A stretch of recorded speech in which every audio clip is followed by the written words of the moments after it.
Bonsoir à tous, bienvenue dans votre émission La Réunion Léla. Il y a quelques semaines, on a parlé avec Corinne Salvomareux de la condition, j'allais dire, de la femme, surtout dans l'histoire, dans l'évolution de l'histoire de la Réunion.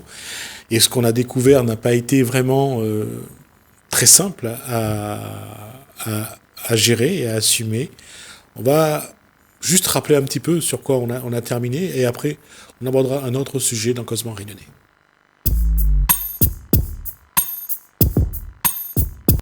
Bonsoir Corinne Salvomareux. Bonsoir Jasmine. Je disais que l'évolution du statut de la femme à la Réunion a été quelque chose, mais c'est un paradoxe de se rendre compte que parfois, il y a des endroits où on a l'impression que le temps s'était arrêté. Oui, il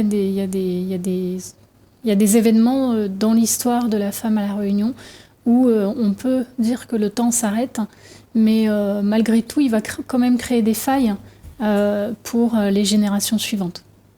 Et quand on en a parlé récemment d'un procès qui était de nouveau remis au goût du jour, parce que c'était le traitement des femmes dans les années 70 dans un hôpital de Saint-Benoît. Oui, c'était les années 60-70, effectivement, à la clinique Saint-Benoît. Donc on avait évoqué cette histoire tragique des 30 courageuses de la Réunion, même si en réalité elles étaient 36 femmes réunionnaises à avoir osé maintenir leur dépôt de plainte à l'époque, donc en 1970-71, pour mettre devant la justice les médecins et toute autre partie prenante de ce réseau-là anti-démographie de la Réunion, enfin vraiment engagé dans une contrôle des natalités, avec des stérilisations forcées ou même des contraceptions forcées à l'insu des femmes réunionnaises, avec des produits normalement destinés au domaine vétérinaire. Et on le voit que c'est pas... à quel point c'est parfois caché, à quel point parfois c'est protégé, que ceux qui l'ont fait ont été protégés. Et pour... j'allais dire, le paradoxe, c'est de savoir que ces femmes-là, elles ont été quand même condamnées dans cette affaire. Et oui, et ces femmes-là ont dû, à l'époque, quand même payer leurs frais de justice, et elles n'ont reçu aucune indemnité. Aucune indemnité de dommages et intérêts. Il n'y avait que 2 maris sur les 36 femmes qui ont maintenu leur plainte, qui ont pu obtenir des dommages et intérêts très faibles, juste avec un motif de le fœtus nous appartenait. Et donc, à l'époque, on avait encore ce patriarcat-là de l'homme domine, c'est l'homme qui maîtrise, c'est l'homme qui contrôle, donc c'est lui qui a été indemnisé. Donc, il est vrai, comme vous le disiez au début de l'émission, l'enquête a été réouverte. L'enquête a été réouverte tout récemment, donc c'est pas une histoire qui est terminée du tout. Pour montrer aussi que l'histoire de la Réunion, le passé est malheureusement ou heureusement encore très présent, et qu'il va falloir... Et ça, c'est le problème depuis maintenant quelques 50 ans, c'est-à-dire que comment regarder l'histoire, comment regarder ses souffrances, tout en ayant le respect, tout en essayant de ne pas victimiser trop ou de trop taper sur les responsables. Et pour l'instant, on n'a pas trouvé cet équilibre. Alors c'est vrai que depuis qu'on a commencé cette chronique, pour trouver un moyen d'avoir un meilleur vivre ensemble homme-femme à La Réunion, c'est le but, c'est pour ça qu'on soulève les coins de tapis, pour remettre en lumière certains éléments de l'histoire qui vont donner une explication et une compréhension sur pourquoi est-ce qu'il y a telle mentalité dominante ou tel comportement dominant de la part des femmes ou de la part des hommes à La Réunion, parce que c'est propre à leur histoire culturelle et à l'histoire de l'île. Donc forcément, l'objectif de cette émission, c'est ça. Après, on ne peut pas non plus ne pas taper sur les doigts des parties prenantes. En l'occurrence, là, les employés de la clinique Saint-Benoît, comme on l'avait dit la dernière fois, ils savaient ce qu'il faisait. Il le faisait d'ailleurs en contrepartie d'une rémunération ou d'une commission pour certains médecins généralistes qui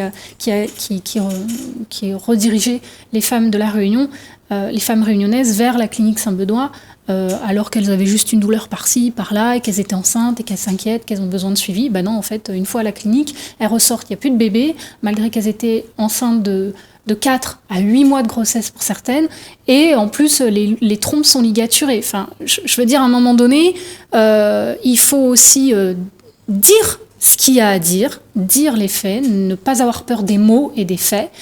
C'est un fait, il y a eu des parties prenantes. Personnellement, moi, je me donne le droit de taper sur leurs doigts, parce qu'on a là le reflet réel de la mentalité, des dérives en fait, de l'humanité et de certains traits de caractère. Et puis, alors, dans les témoignages qu'on avait cités précédemment, dans l'émission précédente, certains médecins précisaient qu'ils étaient couverts. Ils savaient qu'ils étaient couverts parce qu'on... De toute façon, quand on regarde les décisions de justice, aucun n'a vraiment été oui, ils ont juste été sanctionnés de ne plus exercer pendant 1 à 5 ans pour certains. Mais c'est rien. C'est même grave, en fait. En tant que médecin, il y a le serment d'Hippocrate qui est quand même très important à prendre en considération. Donc, le serment d'Hippocrate, si le médecin va à l'encontre du serment d'Hippocrate et qui finalement il exerce son métier au détriment du bien-être corporel et psychologique des patients, parce que c'est clairement les failles, c'est clairement les douleurs qui ont été générées sur ces femmes réunionnaises. Parce qu'il y a eu ces femmes-là, mais on le sait, d'un point de vue karmique, les choses se suivent, elles descendent sur les descendants. Donc les filles de ces mères où les enfants de ces mères-là ou de ces grands-mères-là portent encore dans leur gène et dans leur quotidien l'histoire de ce traumatisme vécu par un membre de leur famille ou un membre de leurs ancêtres. Et je voulais juste, conforter un petit peu la démarche de Corinne Savomareux, c'est que, regardez, quand est déclenchée l'opération d'envoyer les enfants en métropole, des années 60. Debré arrive en 1963. Ça commence l'opération des enfants dans les campagnes françaises. Et comme ça ne va pas assez vite dans la régulation démographique, ils vont commencer donc ici sur place, à essayer de réduire les naissances. Et c'est là où on voit quand même derrière une vraie stratégie, une vraie politique de... Je trouve, il n'y a pas le mot, j'ai pas le mot exact pour dire, mais de réduire le nombre d'enfants dans les familles modestes, précaires, pauvres de la Réunion.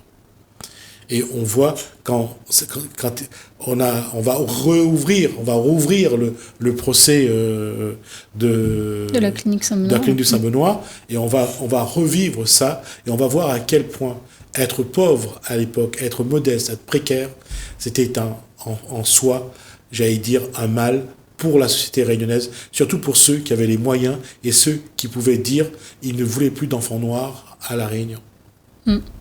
Un blanchissement. De toute façon, de la Réunion. De toute façon, le blanchissement de la Réunion est toujours un élément en cours. C'est pour ça que quand on disait tout à l'heure qu'on n'est pas là pour taper sur les doigts, on est là pour exposer des faits, c'est vrai. En revanche, je ne mâcherai pas mes mots si je dois taper sur les doigts de certaines personnes ou de certains corps. Après, effectivement, il ne faut pas en faire une généralité. Je veux dire, là, on tape sur les doigts des médecins qui venaient de métropole, etc. Oui, on ne va pas taper sur les doigts de tous les médecins qui viennent de métropole. On ne va pas taper sur les doigts de tous les salariés qui travaillaient à l'époque et ceux qui travaillent aujourd'hui à la clinique Saint-Benoît. Mais c'est des choses qui se doivent d'être dénoncées. Il faudra mettre en exergue une politique réelle qui a été mise en place par un certain nombre de personnes pour que la population de couleur à l'époque, ne fassent le moins d'enfants. Parce que déjà, on se posait la question de savoir est-ce qu'il y avait plus de noirs que de blancs. Il fallait réduire la population noire à La Réunion. Donc, il y a une question de logique. Il y a eu le code noir, il y a eu l'esclavage. C'est clair qu'à un moment donné, maîtriser la population de couleur, c'était, c'était presque logique de la part de ces personnes qui voulaient quand même une ascendance des Blancs. Et même dans les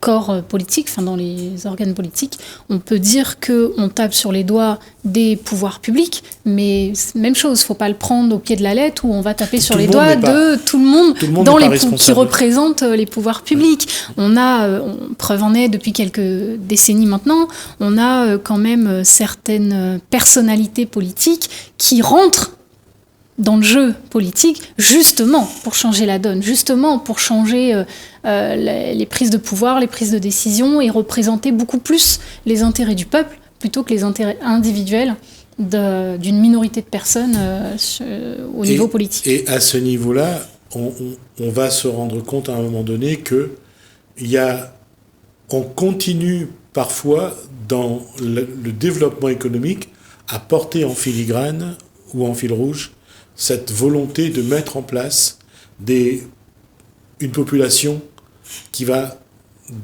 se blanchir, en espérant que ça va se blanchir.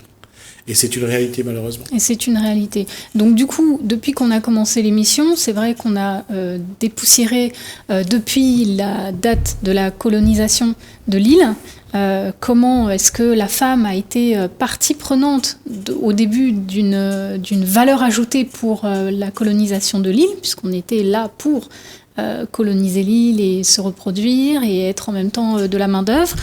Et puis voilà, on a affaire du coup à plusieurs événements successifs qui finalement sont des formes de discrimination depuis que la colonisation de l'île a commencé envers les femmes.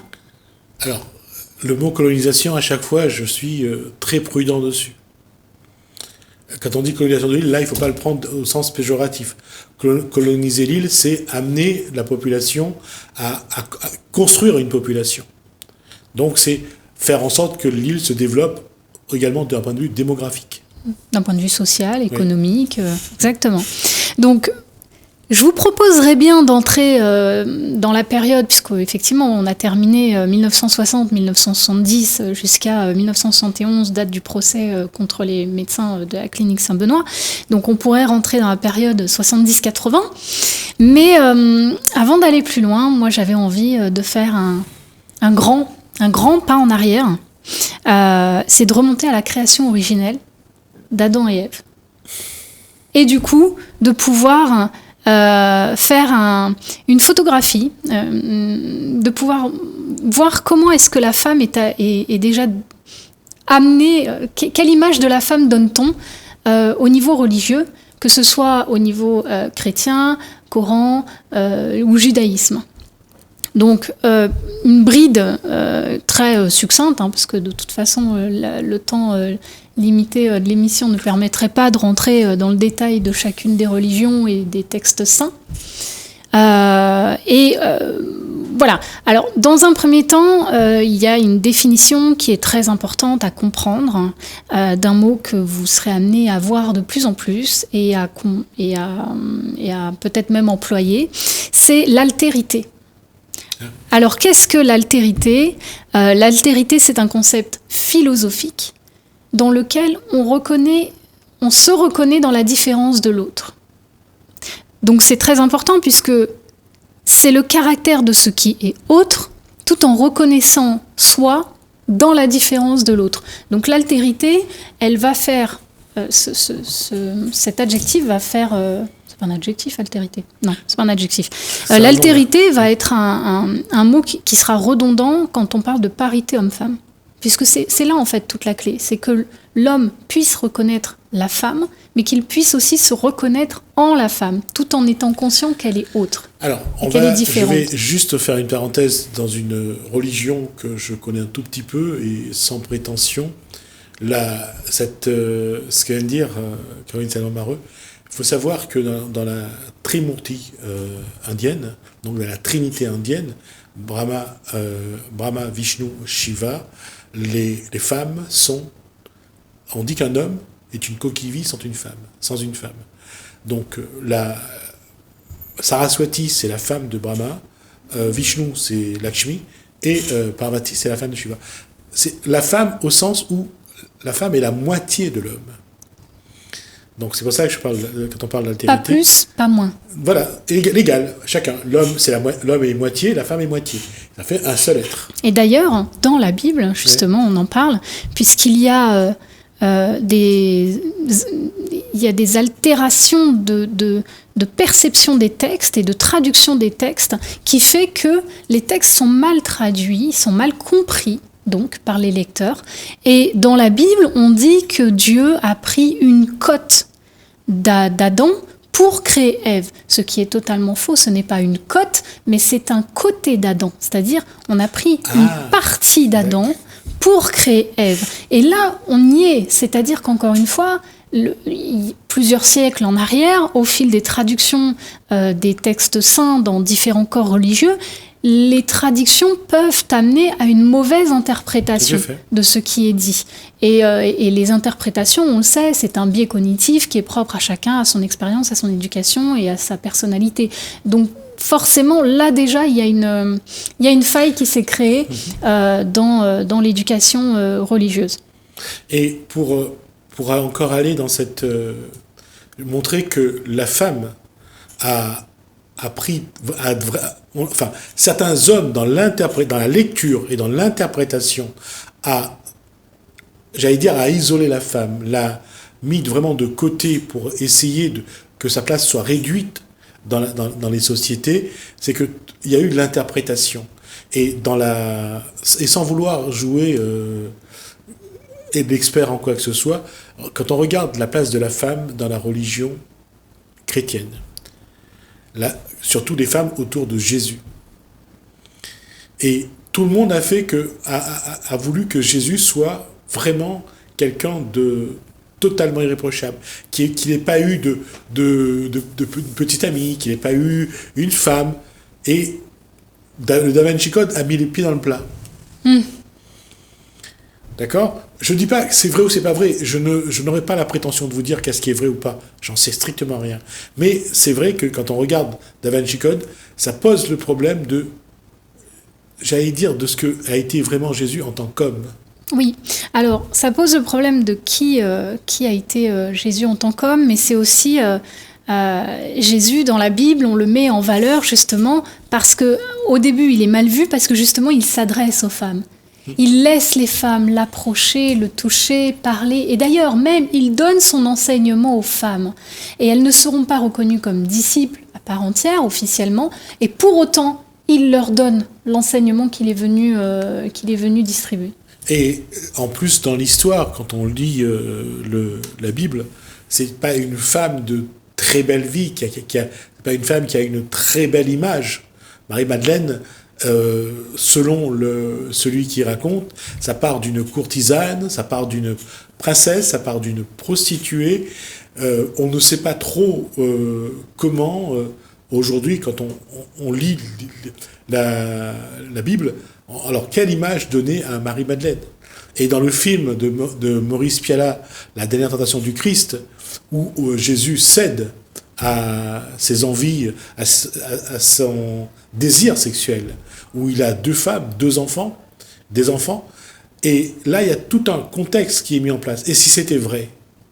Et si c'était vrai, et puis en même temps, j'ai envie de vous dire, est-ce que je me souviens avoir eu cet échange avec quand j'ai fait mon catéchuménat avec ma préceptrice, et c'était à l'époque ça devait être en 2015 ou 2016, à l'époque où le mariage gay était sur le feu on le légalise pas, on le reconnaît pas.